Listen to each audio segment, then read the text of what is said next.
카드가 막혔다. 식대 8,800만 원 이제 어떡하니?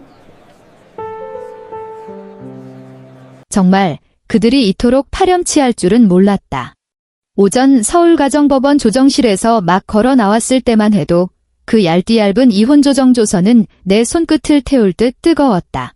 오후 전 시어머니는 카카오스토리에 새로운 소식을 올렸다.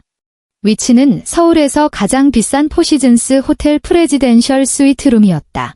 사진 속에는 볼록한 배를 하고 내 10년 결혼 생활을 망가뜨린 대학원 조교가 내 전남편 박민석의 곁에 바싹 붙어 여왕처럼 웃고 있었다. 전 시어머니는 샴페인을 든 채 이런 글을 남겼다. 10년 묵은 애군을 쫓아내고 귀한 대손을 맞이하네. 그 밑으로는 박씨 집안 친척들의 좋아요와 축하해요 이모티콘이 줄을 이었다. 나는 경기도 일산의 월세 50만 원짜리 원룸에 앉아 있었다. 창밖은 남의 집들이 밝힌 불빛으로 가득했지만 방 안에는 컵라면에서 피어오르는 초라한 김만이 가득했다. 나는 냉소를 지으며 스마트폰의 뱅킹 앱을 켰다. 그들은 번쩍이는 VVIP 가족카드 5장을 손에 들고 호텔에서 내가 준 집열 선물을 흥청망청 쓰고 있었다. 하지만 그들은 잊었거나 아니 애초에 생각조차 못했을 것이다. 그 주카드의 명의자 개인 신용등급으로 이 모든 것을 보증한 사람이 바로 나 강지영이라는 사실을. 그렇게 서둘러 나를 내쫓고 싶었다면 이 8,800만 원짜리 입장료는 당신들이 직접 계산하시길. 내 10년의 결혼 생활은 푹 퍼져 아무도 먹지 않는 식어 빠진 죽 같았다. 내 이름은 강지영. 모두가 젊고 유능한 인재라 칭송하던 대학 교수 박민석과 결혼했다.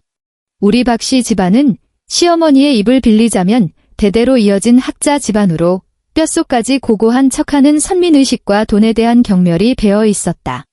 우스운 건 그들이 쓰는 모든 돈에서 지독한 돈 냄새가 났고 그 돈 냄새의 근원지는 바로 나의 친정이었다는 점이다. 나의 하루는 새벽 4시 알람 소리와 함께 시작됐다. 온 도시가 아직 깊은 잠에 빠져 있을 때 나는 유령처럼 소리 없이 일어나 차가운 주방으로 들어갔다.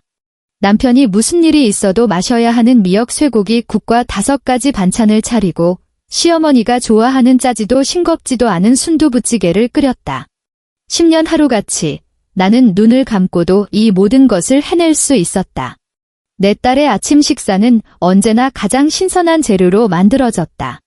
그리고 나는 그들이 모두 집을 나선 뒤에야 냄비에 남은 음식 찌꺼기로 허겁지겁 배를 채우는 게 전부였다.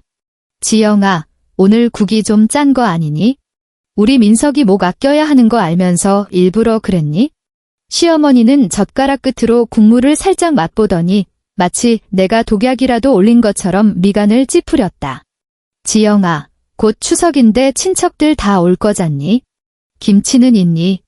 게장도 담가야지. 올해는 내가 혼자 고생 좀 해야겠다. 알다시피 우리 민석이는 큰 학문을 할 사람이라 이런 속된 일에 신경 쓰게 할 순 없잖니? 그녀는 소파에 앉아 손톱을 다듬으며 지극히 당연하다는 투로 내게 명령을 내렸다. 그리고 내 남편, 박민석. 밖에서는 온화하고 점잖은 지식인이지만 집에만 오면 손 하나 까딱하지 않는 사람이었다. 그가 집안일에 절대 손을 대지 않는 이유는 내 손은 논문 쓰는 손이지 설거지하는 손이 아니야 라는 것이었다. 그는 딸 민수가 몇 학년인지조차 몰랐다. 학부모 상담에 가는 것도 나, 딸을 데리고 병원에 가는 것도 나, 밤늦게까지 숙제를 봐주는 것도 나였다. 이른바 독박육아, 그것이 나의 일상이었다. 이 집의 씀씀이는 상상을 초월했다. 박민석의 쥐꼬리만 한 교수 월급으로는 시어머니가 원하는 체면치레와 이 도심 속 고급 아파트를 감당할 수 없었다. 월말만 되면 생활비가 빠듯해질 때마다 시어머니는 슬쩍 말을 흘렸다. 에휴, 그때 우리 민석이가 김 원장네 딸한테 장가갔으면 지금 이런 푼돈 때문에 걱정할 일은 없었을 텐데. 그 말인즉슨 혼수 하나 제대로 못해온 빈털터리인 내가 온 집안의 발목을 잡고 있다는 뜻이었다. 그녀는 몰랐다. 아니, 인정하기 싫었을 것이다. 매달 이 집에 구멍난 재정을 몰래 메우고 있는 것이 내가 돌아가신 어머니께서 남겨주신 신탁펀드에서 생활비 명목으로 몰래 빼낸 돈이라는 사실을. 나는 마치 도둑처럼 내 돈으로 그들의 허울뿐인 자존심을 지켜주고 있었다. 내 숨통을 끊어놓은 마지막 지푸라기는 너무나 갑작스럽게 또 너무나 당연하게 찾아왔다. 그날 나는 박민석의 서재를 정리하다가 그가 요즘 읽던 푸코의 철학책 사이에서 종이 한 장이 떨어지는 것을 보았다. 주워보니 그것은 산부인과 초음파 사진이었다. 위에는 12주 된 태아의 모습이 선명하게 찍혀 있었다. 이름 칸에는 최유라라는 낯선 이름이 적혀 있었다. 하지만 나는 그녀를 알았다. 그녀는 박민석이 가장 아끼는 대학원 조교, 늘 정교한 화장에 무심한 듯 걸쳤지만 값비싼 옷을 입고 눈빛에는 야망이 가득한 젊은 여자였다. 그 순간 내 세상이 무너져 내렸다. 피가 전부 얼어붙는 것 같았고 귀에서는 끊임없는 이명이 울렸다. 나는 그 종이를 들고 미친 사람처럼 그에게 달려갔다. 그는 베란다에서 여유롭게 커피를 마시고 있다가 내 손에 들린 것을 보고 얼굴에 순간 당황한 기색이 스쳤지만 이내 평정을 되찾았다. 지영아, 내 말 좀 들어봐. 이건 사고였어. 그는 금태 안경을 고쳤으며 마치 나와 상관없는 논문을 평론하듯 담담한 어조로 말했다. 유라 씨는 나를 잘 이해해줘. 알다시피 우린 학문적으로 공감대가 많잖아. 당신과는 우리 사이의 열정이 식은 지는 오래됐잖아. 안 그래? 그래서 나를 배신했다고? 우리 집에서 내가 사준 양복을 입고 다른 여자랑 잠자리를 갖고 애까지 만들었다고 내 목소리는 떨렸고 한 글자 한 글자가 목구멍에서 쥐어짜듯 터져나왔다. 조용히 해. 엄마 듣겠다. 그는 시어머니의 방문 쪽을 초조하게 쳐다봤다. 늦었다. 시어머니는 이미 다 듣고 있었다. 그녀는 방에서 나와 내 손에 들린 초음파 사진을 한 번, 그리고 제 아들을 한 번 쳐다봤다. 나는 그녀가 최소한 꾸짖는 신용이라도 할 줄 알았다. 하지만 내가 틀렸다. 그녀의 얼굴에는 안도감 섞인 기쁨마저 떠올랐다. 아들이야, 딸이야. 그녀가 박민석에게 물었다. 의사 선생님이 아들일 가능성이 높대요. 어머나. 세상에. 시어머니는 두 손을 모으며 마치 하늘의 계시라도 들은 듯 말했다. 우리 박씨 집안태가 드디어 이어지는구나.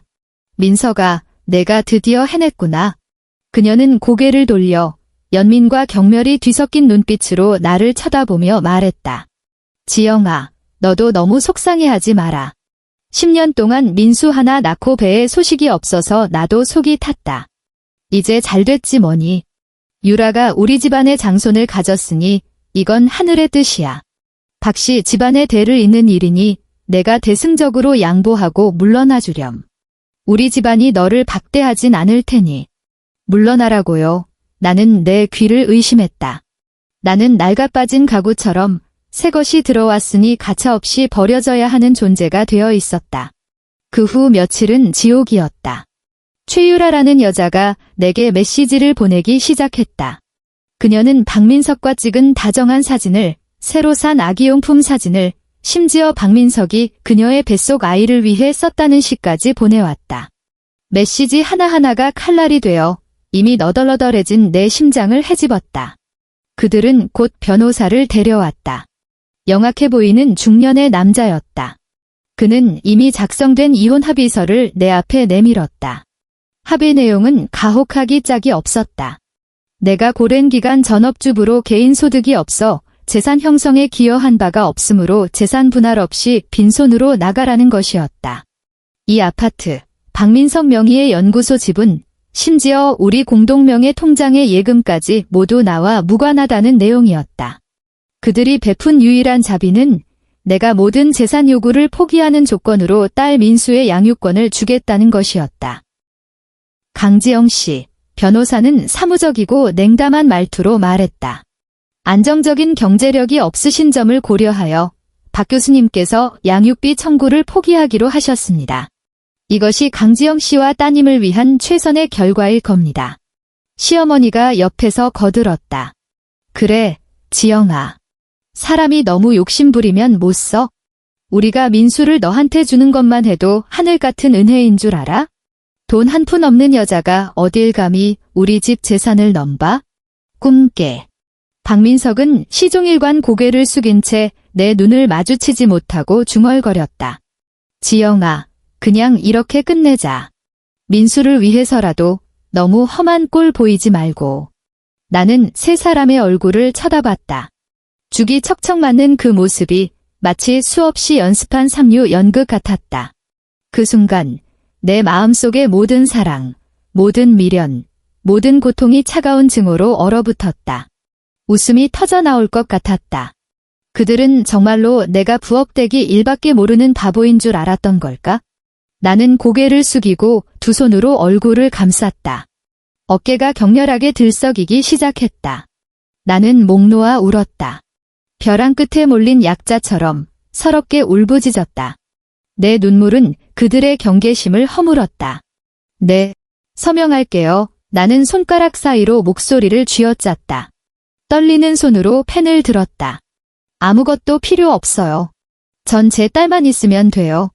나는 그 굴욕적인 합의서에 내 이름을 썼다. 그러고는 무언가 생각났다는 듯 울먹이는 목소리로 조심스럽게 덧붙였다. 어머니가 남겨주신 해외 신탁 계좌는 절차가 복잡하고 빚도 좀 얽혀 있는 것 같던데 그건 그냥 제가 알아서 처리할게요. 변호사가 박민석을 쳐다보자 박민석은 귀찮다는 듯 손을 휘저었다. 그깟 낡은 신탁에 돈이 얼마나 있겠어? 귀찮게 하지 말고 그냥 알아서 하라 그래? 그들의 얼굴에 승리의 미소가 번졌다. 그들은 이 전쟁에서 자신들이 이겼다고 생각했다. 그들은 강지영, 20년 묵은 벙어리 며느리의 마지막 피 한 방울까지 짜내고 쓰레기처럼 치워버렸다고 생각했다. 그들은 몰랐다. 내가 흘린 눈물 한 방울 한 방울이 내 마음속에서 가장 단단한 얼음으로 변하고 있다는 것을. 그들은 더더욱 몰랐다. 그들이 하찮게 내던진 그 낡은 신탁이야말로 나의 진정한 무기라는 사실을. 이 반격은 내가 서명한 그 순간부터 이제 막 시작되었을 뿐이다. 내가 10년 동안 살았던 그 호화로운 집에서 나오는 데는 반나절밖에 걸리지 않았다. 내 짐은 많지 않았다. 대부분 민수의 옷과 장난감이었다.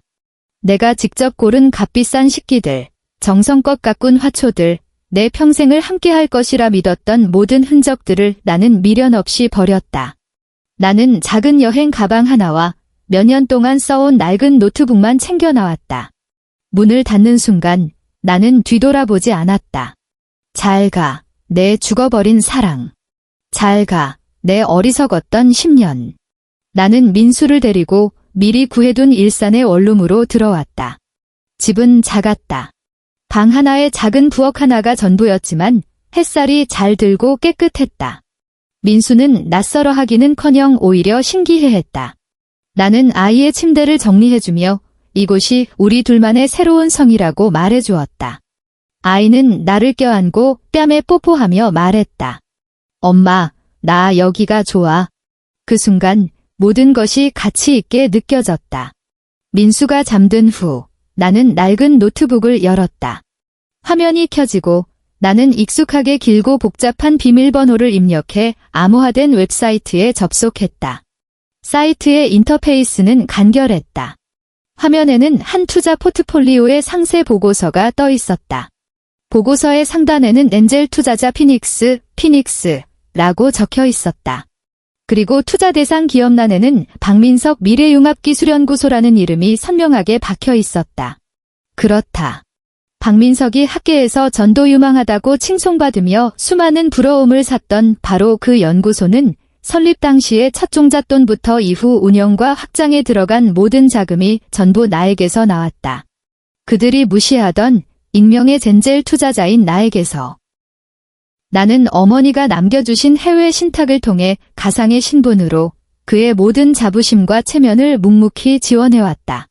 그는 벤처 캐피털이 자신의 재능을 알아보고 투자한 것이라 믿었지만 그 돈이 사실은 그의 아내가 자신의 방식으로 그의 꿈을 응원해준 것이라는 사실은 꿈에도 몰랐다. 지금 생각하면 너무나도 비극적인 꿈이었다. 나는 다른 화면으로 전환했다. 은행의 VVIP 고객센터 페이지였다. 주계좌 명의자 강지영. 그 계좌 아래에는 5개의 가족 카드가 연결되어 있었다. 한 장은 박민석의 손에 있었다. 그는 그 카드로 온갖 학술 교류 비용을 결제하고 최유라에게 명품 가방을 사주었다. 또 한 장은 시어머니의 손에 있었다. 그녀는 그 카드로 백화점 VIP 라운지에서 대접받는 쾌감을 즐겼다. 나머지 3장은 시아버지, 시누이, 그리고 시누이 남편의 손에 각각 쥐어져 있었다. 그들 가족은 기생충처럼 내 신용의 빌부터 내 자산을 탕진하면서 뒤에서는 나를 빈털털이라고 욕했다. 나는 화면에 길게 찍힌 어마어마한 액수의 카드 사용 내역을 보며 입꼬리를 올렸다. 그들은 내가 그저 가정주부인 줄 알았다. 내 세상이 부엌과 시장뿐인 줄 알았다.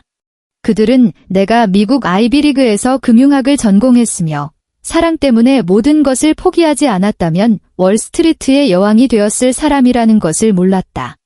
결혼 후 나는 모든 날카로움을 거두고 기꺼이 그를 위해 밥을 짓는 아내가 되었지만 그는 그것을 당연한 어리석음으로 여겼다. 바로 그때 내 휴대폰이 울렸다. 카카오스토리 특별 관심 알림이었다. 전 시어머니가 또 소식을 올렸다. 거대한 연회장 사진, 화려한 크리스탈 샹들리에 아래 긴 테이블 위에는 정교한 식기들이 가득했다. 그녀는 과시하는 듯한 말투로 이렇게 썼다. 우리 집안의 큰 경사를 축하하기 위해 오늘 밤 포시즌스 호텔 전체를 빌렸습니다. 귀한 시간을 내주신 여러 교수님과 동료분들께 감사드리며 우리 집의 새 식구 유라도 여러분께 인사드립니다. 사진 속 최유라는 몸에 딱 붙는 하얀색 원피스를 입고 임신한 배를 의도적으로 드러내고 있었고 손에는 커다란 다이아몬드 반지가 번쩍였다. 박민석은 그녀 곁에 서서 의기양양하게 카메라를 향해 축배를 들고 있었다. 그들은 학계의 모든 친구, 동료, 심지어 몇몇 기자들까지 초대했다. 그들은 이 승리를 온 세상에 알리고 나의 퇴장을 자신들의 행복한 새 출발의 발판으로 삼으려 했다. 나는 그 현장의 모습이 눈에 선했다. 시어머니는 최유라의 손을 잡고 모든 사람에게 자랑스럽게 소개할 것이다. 제 새며느리 유라입니다. 본가도 부유한 데다 교양 있고 우리 집안의 장손까지 안겨주었으니 정말 복덩이가 따로 없죠. 그녀는 분명 가장 비싼 블랙 트러플 코스 요리를 주문하고 가장 비싼 돔 페리뇽 샴페인을 터뜨리며 극치의 사치로 박씨 집안의 격상된 지위를 과시하고 동시에 나라는 전 며느리의 초라함을 부각시키려 할 것이다. 좋아, 아주 좋아. 당신들의 무대가 이미 세워졌고 배우들도 자리를 잡았으니 이제 총감독인 내가 클라이맥스를 연출할 차례다. 나는 벽시계를 보았다. 저녁 8시 30분. 연회는 한창 무르익었을 시간. 그들이 계산을 하며 불을 과시하려는 바로 그 순간일 것이다. 나는 심호흡을 한 번 하고 휴대폰을 드러내게 너무나도 익숙한 은행 VIP 전담 상담사에게 전화를 걸었다. 전화는 금방 연결되었고 부드럽고 상냥한 목소리가 들려왔다. 안녕하십니까? 강지영 VVIP 고객님. 전담 매니저 이혜진입니다. 무엇을 도와드릴까요? 내 목소리는 깊은 연못처럼 한치의 흔들림도 없이 차분했다. 안녕하세요, 이혜진 매니저님.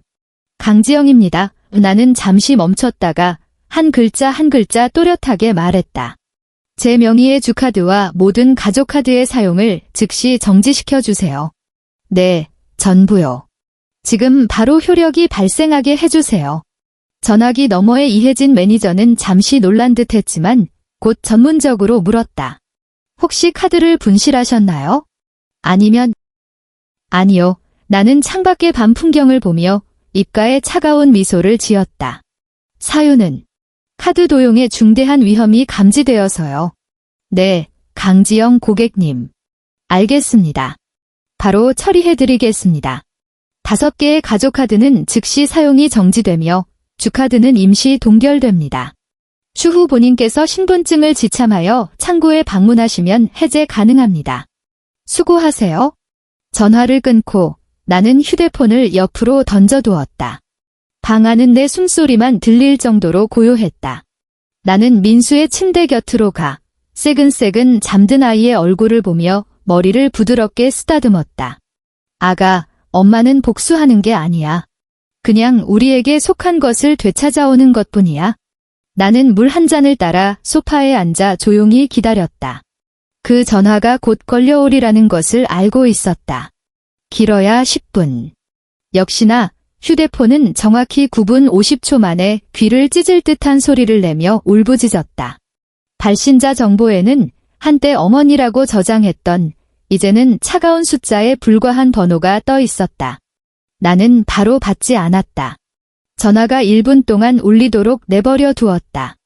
전화기 저편에서 그 오만불손한 늙은 여인이 수많은 사람들 앞에서 의기양양한 표정에서 당황과 공포로 변해가는 모습을 상상했다. 벨소리가 거의 끊길 무렵 나는 느긋하게 통화 버튼을 밀었다. 여보세요?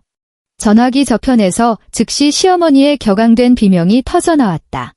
그 소리는 내 고막을 찢을 기세였다. 강지영. 이 천하에 몹쓸 것. 내 카드에 무슨 짓을 한 거야? 왜 결제가 안 되는 거야? 나는 그녀 너머로 들려오는 소란스러운 배경음을 들을 수 있었다. 호텔 매니저의 정중하지만 단호한 재촉, 그리고 주변 하객들의 수군거리는 소리. 그 성대한 승리의 축하연은 명백히 공개적인 망신거리로 전락해 있었다. 나는 휴대폰을 귀에서 조금 떼고 그녀의 고함이 잦아들기를 기다렸다가 지극히 평온한 어조로 천천히 입을 열었다. 아주머니, 한 가지 알려드려야겠네요. 첫째, 저희는 오늘 오전에 법적으로 이혼했습니다. 법적으로 저는 더 이상 아주머니의 며느리가 아니고 아주머니도 제 시어머니가 아니십니다. 그러니 호칭에 주의해주세요. 너, 그녀는 기가 막혀 말을 잇지 못했다. 나는 말을 이었다. 둘째, 그 카드는 제 개인 재산입니다. 아주머니와 아주머니 아들, 그리고 다른 가족분들이 사용하신 건 단지 가족 카드일 뿐이죠. 저는 제가 필요하다고 생각하는 언제든지 그 사용 권한을 중지시킬 권리가 있습니다. 예를 들면 지금처럼요. 너 미쳤니? 여기가 어딘 줄 알아? 포시즌스 호텔이야. 오늘 저녁 식사비가 얼마인 줄 알아? 8,800만 원이야. 매니저가 경비 부르겠다고 난리야. 모든 사람이 다 쳐다보고 있다고. 우리 박씨 집안 체면이 너 때문에 말이 아니게 됐어. 당장 한도 풀어. 빨리. 그녀의 목소리는 이미 울음 섞인 비명이었고 공포와 굴욕으로 가득 차 있었다. 8,800만 원. 나는 속으로 비웃었다. 이혼 당일 나에게 망신을 주기 위해 정말 큰 돈을 썼구나. 안타깝게도 그 돈은 이제 그들이 직접 내야 할 것이다. 체면이요. 나는 가볍게 웃으며 조롱 섞인 목소리로 말했다. 아주머니, 체면 구긴 건 제가 아니에요. 저는 방금 당신들한테 쫓겨난 아무것도 없는 전처일 뿐이죠. 그리고 당신들은 오늘 이 성대한 연회의 주인이시고요. 주인이 돈을 내는 건 당연한 거 아닌가요? 나는 잠시 말을 멈췄다가 가장 순진한 목소리로 가장 치명적인 일격을 날렸다. 그리고 아주머니 곁에는 그 부잣집 딸이라는 새며느리도 있잖아요. 그 애가 집에 의복을 가져다 줬다면서요? 그 정도 푼돈은 그 아가씨한테 아무것도 아닐 텐데 그 아가씨한테 내달라고 하세요. 그 말을 끝으로 나는 그녀가 더 이상 어떤 소리도 내기 전에 단호하게 전화를 끊고 그녀의 번호를 차단 목록에 추가했다. 세상이 순식간에 고요해졌다. 나는 호텔 로비에서 벌어졌을 그 막장 드라마를 직접 볼 수는 없었지만 상상할 수는 있었다. 나는 모든 디테일을 그릴 수 있었다. 내 전화를 끊은 후 분노와 굴욕으로 일그러진 시어머니의 얼굴은 즉시 최유라라는 여자에게로 향했을 것이다.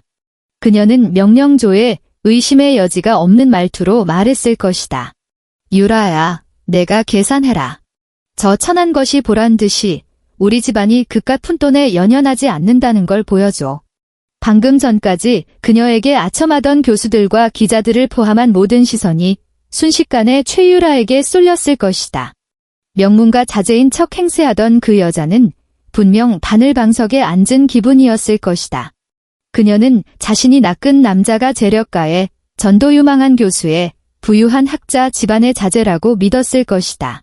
이 집안의 화려한 껍데기가 사실은 내가 빈털터리 전처로서 지탱해왔다는 사실은 꿈에도 몰랐을 것이다. 역시나 얼마 지나지 않아 내 휴대폰으로 전 시누이에게서 메시지가 왔다. 그녀는 그 집안에서 내가 유일하게 인간미를 느꼈던 사람이었다. 비록 나약했지만 적어도 다른 사람들처럼 내게 악담을 퍼붓지는 않았다. 메시지는 짧았지만 담고 있는 정보는 엄청났다. 언니, 아니, 지영 언니. 큰일 났어. 엄마가 최유라한테 돈 내라고 했는데 걔 신용카드는 80만 원도 안 긁혔어. 호텔 매니저 얼굴이 새파래졌어. 아빠랑 오빠는 망신이란 망신은 다 당하고 모든 사람이 다 봤어. 결국 작은아버지가 사채업자 불러서 차용증 쓰고 나서야 나올 수 있었어. 엄마는 차에 타자마자 최유라랑 머리채 잡고 싸웠어. 사기꾼이라고 욕하면서 나는 그 메시지를 보며 답장하지 않았다. 그저 조용히 바라볼 뿐 마음에는 한 점의 파동도 심지어 복수의 쾌감조차 없었다. 이것은 시작에 불과했다. 한바탕의 소동, 한 번의 사회적 매장으로는 턱없이 부족했다. 내가 원하는 것은 완전한 청산이었다. 다음 날 아침 햇살이 창문을 통해 바닥에 쏟아졌다. 나는 민수를 위해 푸짐한 아침을 차려주고 새로운 유치원에 데려다 주었다.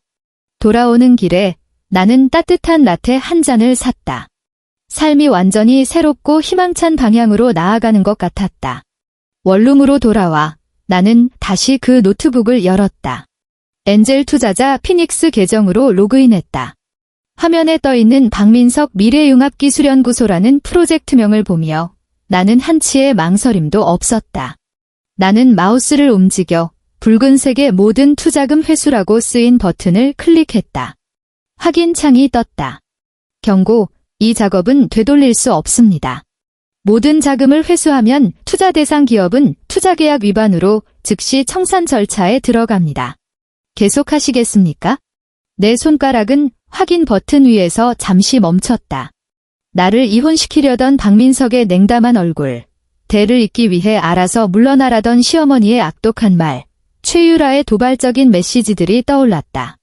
그리고 나는 힘주어 마우스를 눌렀다. 딸깍 하는 가벼운 소리가 울렸다. 마치 도미노의 첫 번째 조각이 쓰러지는 소리처럼. 박민석, 내가 내 돈으로 쌓아 올린 학문의 왕국, 이제 먼지로 돌아갈 시간이야. 나의 자금 지원이 끊기자 박씨 집안의 붕괴는 내가 상상했던 것보다 훨씬 빠르고 철저하게 진행됐다. 마치 모래로 쌓은 성처럼 그것을 지탱하던 기반이 사라지자 순식간에 무너져 내렸다. 가장 먼저 문제가 된 것은 그들이 자랑스러워하던 그 호화로운 아파트였다. 그 아파트의 10억이 넘는 전세 보증금은 애초에 박민석이 연구소 명의로 은행에서 신용대출을 받은 것이었다. 이제 연구소의 자금줄이 끊기고 파산 청산에 들어가자 은행이 즉시 찾아왔다. 그들은 대출금을 상환할 돈이 전혀 없었고 한 달도 채 되지 않아 아파트는 은행에 의해 압류 딱지가 붙고 강제 경매에 넘어갔다. 나는 전 시누이가 간간히 보내오는 메시지를 통해 그들의 비참한 몰골을 퍼즐처럼 맞출 수 있었다. 시어머니는 거실에 있던 그녀가 가장 아끼던 독일제 오디오를 붙잡고 울부짖다가 결국 법원 집행관들에게 강제로 끌려나갔다고 했다. 그들 가족은 구름 위의 호화 아파트에서 하룻밤 사이에 교회의 축축한 반지하 방으로 굴러떨어졌다. 궁핍한 생활은 모든 위선을 순식간에 벗겨냈다. 시어머니는 모든 원망을 최유라에게 쏟아내기 시작했다. 그녀는 더 이상 최유라를 복덩이 유라라고 부르지 않고 그녀의 코앞에서 재수 없는 년, 사기꾼 년이라고 욕을 퍼부었다. 내 아버지가 건설사 사장이라며? 너희 집이 강남에 집이 세 채나 있다며? 이제 집안이 망했는데 돈 좀 내놔봐. 돈만 밝히는 이 여우 같은 년이 우리 집안을 다 망쳐놨어. 최유라도 만만한 상대가 아니었다. 그녀는 자신이 온갖 수단을 동원해 시집온 재벌가가 사실은 금빛으로 칠한 빈 껍데기였다는 것을 알게 되자 태도가 180도 돌변했다. 그녀의 뱃속에 있던 귀한 장소는 원래 그녀가 신분 상승을 위해 쥔 패였지만 이제는 가장 큰 짐이 되어버렸다. 당신네 집이 이렇게 가난한 줄 내가 어떻게 알았겠어. 박민석, 이 사기꾼. 내 전처 돈으로 자신을 포장해놓고 이제 돈 없으니까 내가 애 낳아서 너희 온 가족을 먹여 살리라고? 꿈깨. 격렬한 다툼 끝에 최유라는 뱃속에 아이를 지우고 집에 남은 얼마 안 되는 현금과 시어머니가 침대 매트리스 밑에 숨겨둔 금부치 몇 개를 챙겨 흔적도 없이 사라졌다. 박민석이 경찰에 신고했지만 그들은 정식으로 혼인신고를 하지 않았기 때문에 최유라의 행위는 범죄가 성립되지 않았고 결국 흐지부지 되었다. 가난이 문으로 들어오면 사랑은 창문으로 도망간다. 이 말은 그들에게 정말 딱 들어맞았다. 한때 시어머니가 하늘이 뚫어져라 자랑하던 그 학자 집안은 순식간에 막장 드라마 같은 웃음거리가 되었다. 그리고 박민석의 진짜 고난은 이제 막 시작이었다. 연구소가 문을 닫으면서 그는 안정적인 고액 연봉과 체면 있는 사회적 지위를 잃었을 뿐만 아니라 더 심각한 문제가 터졌다. 그는 이전에 무분별한 낭비로 생긴 재정적 손실을 메우기 위해 직원들의 퇴직금으로 지급되어야 할 연구소의 마지막 공금을 횡령했다. 이 사실은 곧 드러났고 해고된 직원들은 그를 대학에 공동으로 고발했다. 학교는 명예를 지키기 위해 즉시 조사위원회를 꾸렸고 박민석은 직위 해제되어 조사를 받게 되었다. 한때 형님, 아우하던 동료들은 이제 그를 피하기에 급급했다. 그가 쌓아올린 학문적 인맥과 후광은 하룻밤 사이에 연기처럼 사라졌다. 나는 그가 내 세상에서 완전히 사라질 것이라고 생각했을 때 그가 나를 찾아왔다. 그날 오후 나는 민수를 데리러 유치원에 갔다. 유치원 문 앞에서 나는 낯익으면서도 낯선 형체를 보았다. 그는 구겨진 싸구려 점퍼를 입고 머리는 기름져 두피에 달라붙어 있었고 수염은 덥수룩했으며 눈은 퀭했다. 그의 코에 걸쳐진 금태 안경이 아니었다면 나는 그가 한때 그토록 세련되고 오만했던 박민석 교수라는 것을 거의 알아보지 못했을 것이다. 그는 나를 보자마자 마치 구명줄이라도 본 것처럼 몇 걸음 만에 달려왔다. 주변에서 아이를 기다리던 다른 학부모들이 이상한 눈초리를 보냈다. 지영아, 그의 목소리는 쉬고 건조했으며 비굴함으로 가득 차 있었다. 나는 그를 무시하고 민수의 손을 잡고 그를 피해 가려고 했다. 털썩. 그가 모든 사람이 보는 앞에서 내 앞에 무릎을 꿇었다. 지영아, 내가 잘못했어. 내가 정말 잘못했어. 그는 내 다리를 붙잡고 눈물 콧물을 쏟으며 울부짖었다. 내가 그 여자한테 홀려서 정신이 나갔었어. 내가 사람이 아니었어. 너한테 그러면 안 됐는데. 제발 날 용서해줘. 응? 민수는 겁에 질려 나를 꼭 껴안고 작은 소리로 울기 시작했다. 나는 가슴 아파하며 딸을 품에 안고 바닥에 엎드린 이 남자를 차가운 눈으로 내려다보았다. 제발, 지영아. 민수를 봐서라도 나 좀 도와줘. 학교에서 나를 해고하겠대. 내 인생이 완전히 끝났어. 당신이 학교의 연구소 돈은? 그냥 오해였다고 말만 해주면 그들이 날 용서해 줄 거야. 우리 재결합하자, 지영아. 우리 예전으로 돌아가자. 내가 다시는 잘못 안 할게. 평생 너랑 민수한테 잘할게. 그는 눈물을 흘리며 참회했다. 그 모습은 참으로 가련하고 우스꽝스러웠다. 주변 사람들은 손가락질하며 수군거리기 시작했다. 나는 그를 보았다. 한때 그토록 거만하게 공감대가 없다며 나를 심판하고 대를 잇기 위해서라며 나를 버렸던 이 남자가 지금은 개처럼 바닥에 무릎 꿇고 내 용서를 구걸하고 있었다. 그의 자존심, 그의 오만함, 그의 그 학자 집안의 체면은 다 어디로 갔을까? 내 마음에는 한 점의 동요도 심지어 통쾌함조차 없었다. 그저 한없이 황당할 뿐이었다. 한 사람이 모든 것을 잃으면 이토록 비굴해질 수 있구나. 나는 민수의 등을 가볍게 두드리며 놀란 딸을 달랬다. 그리고 고개를 숙여 눈물과 절망으로 얼룩진 박민석의 얼굴을 바라보았다. 예전으로 돌아가자고? 아니, 박민석. 우리 사이는 다시는 돌아갈 수 없어. 청산의 시간은 이제 막 시작됐을 뿐이니까. 나는 그의 무릎 꿇은 애원에 한마디도 대꾸하지 않았다. 나는 그저 내 핸드백에서 천천히 누런 서류 봉투 하나를 꺼내 그의 앞에 내밀었다. 그의 울음소리가 멎고 얼굴에는 혼란과 희망이 뒤섞인 표정이 떠올랐다. 그는 아마 그 안에 내가 마음이 약해져서 써준 수표나 그를 위해 학교에 선처를 구하는 편지가 들어있다고 생각했을 것이다. 그는 떨리는 손으로 봉투를 받아 조급하게 찢었다. 그 안에 종이 몇 장에 적힌 내용을 확인했을 때 그의 얼굴에서 핏기가 순식간에 사라지며 종이장처럼 하얗게 변했다. 그것은 선처를 구하는 편지도 수표도 아니었다. 그것은 서울 최고의 로펌에서 보낸 변호사 서한이었다. 제목은 굵은 고딕체로 이렇게 쓰여 있었다. 박민석 씨의 혼인 기간 중 부부 공동재산의 악의적 이전 및 은닉에 대한 손해배상 청구 소송 예고장. 지영. 너, 그의 입술이 떨리며 온전한 문장 하나를 만들어내지 못했다. 나는 몸을 숙여 그와 눈을 맞췄다. 내 목소리는 아주 낮았지만 날카로운 얼음 칼날처럼 한 글자 한 글자 그의 심장을 찔렀다. 박민석, 내가 빈손으로 나왔다고 해서 당신의 그 전업주부는 재산 형성에 기여한 바 없다는 헛소리를 인정한 줄 알았어? 틀렸어. 나는 그냥 기다린 거야.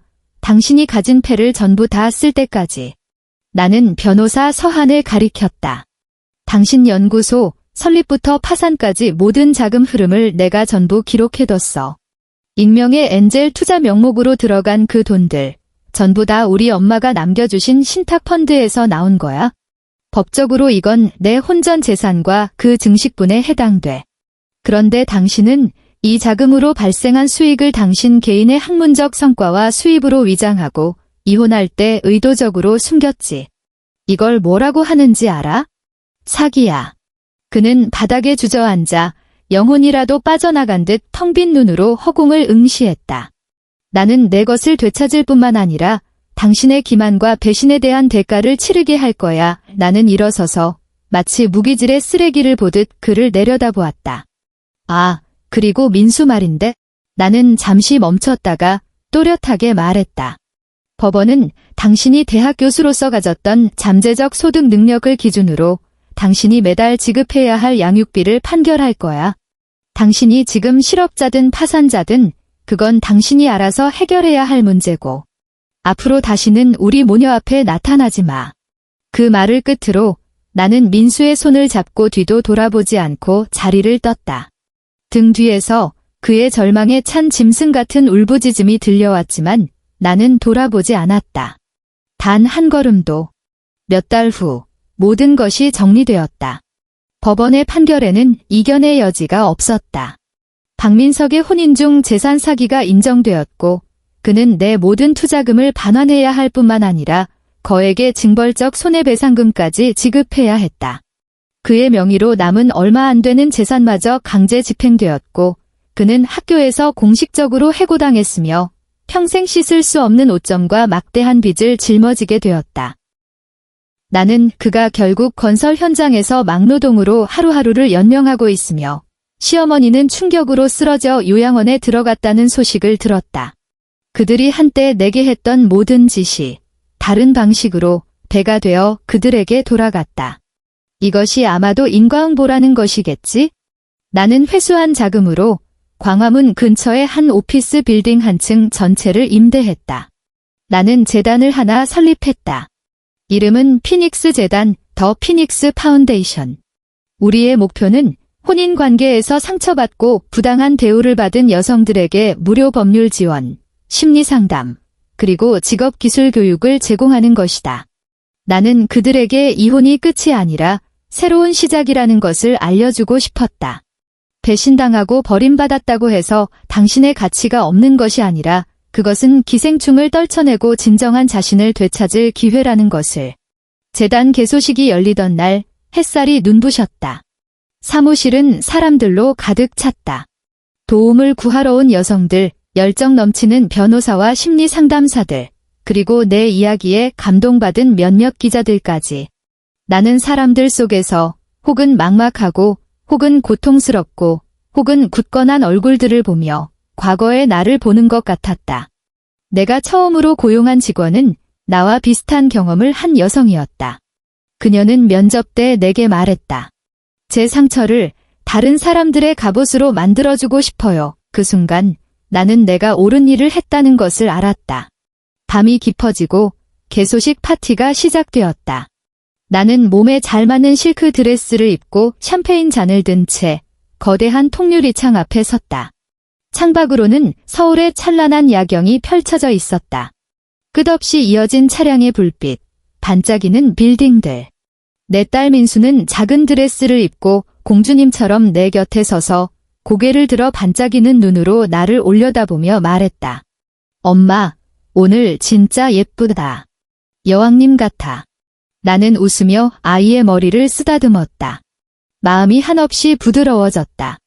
나는 샴페인 잔을 들어 창밖의 수많은 불빛을 향해 그리고 거울에 비친 완전히 새로운 나 자신을 향해 조용히 속삭였다.